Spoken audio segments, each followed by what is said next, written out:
What if I told you that one woman's needle and thread became more powerful than any sword in shaping American identity?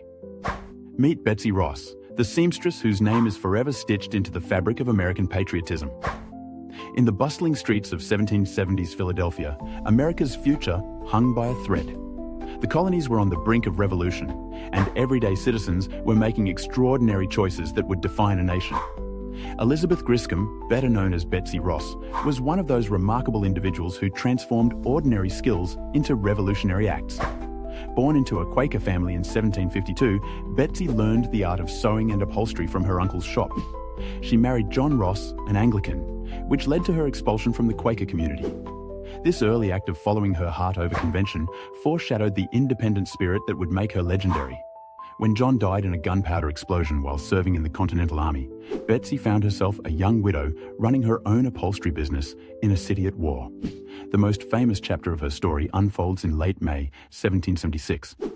According to family tradition passed down through generations, George Washington himself visited her shop with a rough sketch of a flag design. The story goes that Washington, along with George Ross and Robert Morris, commissioned her to create the first American flag. Betsy supposedly suggested changing the 6-pointed stars to 5-pointed ones, demonstrating that they were easier to cut with a single snip of her scissors. Whether this meeting actually occurred remains hotly debated among historians. No contemporary records definitively prove Washington visited her shop. However, what's undeniable is Betsy's real contributions to the revolutionary cause. She did sew flags for the Pennsylvania Navy, and her shop became a hub of patriotic activity. She repaired uniforms for Continental soldiers, often working by candlelight to meet urgent demands. Betsy's most remarkable achievement wasn't just her needlework, but her business acumen during wartime.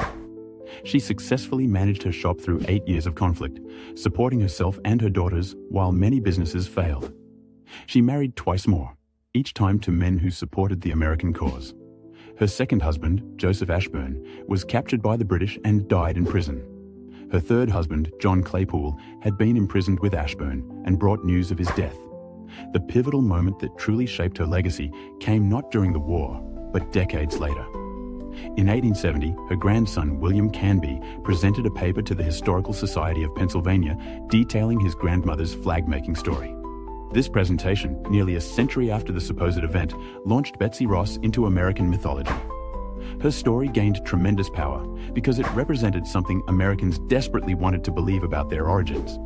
Here was an ordinary woman, widowed and struggling, who helped birth the nation's most important symbol. The image of Betsy sewing by lamplight became an icon of American determination and ingenuity.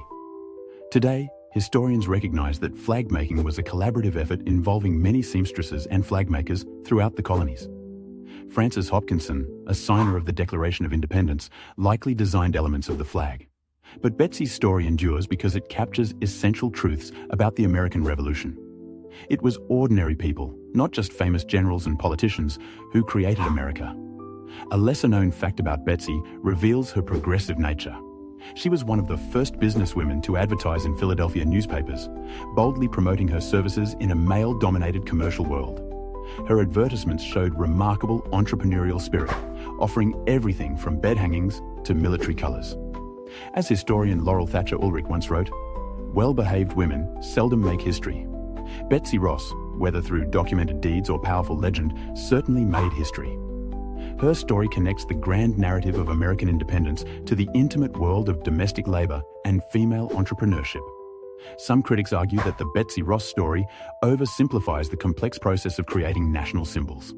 Others contend that focusing on her legend diminishes the contributions of other women patriots whose stories remain untold. These debates reflect ongoing conversations about how we remember and honor the past. Betsy Ross died in 1836, having lived to see America grow from 13 struggling colonies to a confident young nation. Her Philadelphia home, now a museum, attracts hundreds of thousands of visitors annually. Whether she sewed the first flag or not, she represents the countless unsung heroes who built America one stitch, one decision, one act of courage at a time. In our modern world of mass production and digital communication, Betsy Ross reminds us that individual craftsmanship and personal convictions still matter. Her story teaches us that patriotism isn't just about grand gestures, but about the daily choices we make to serve something larger than ourselves.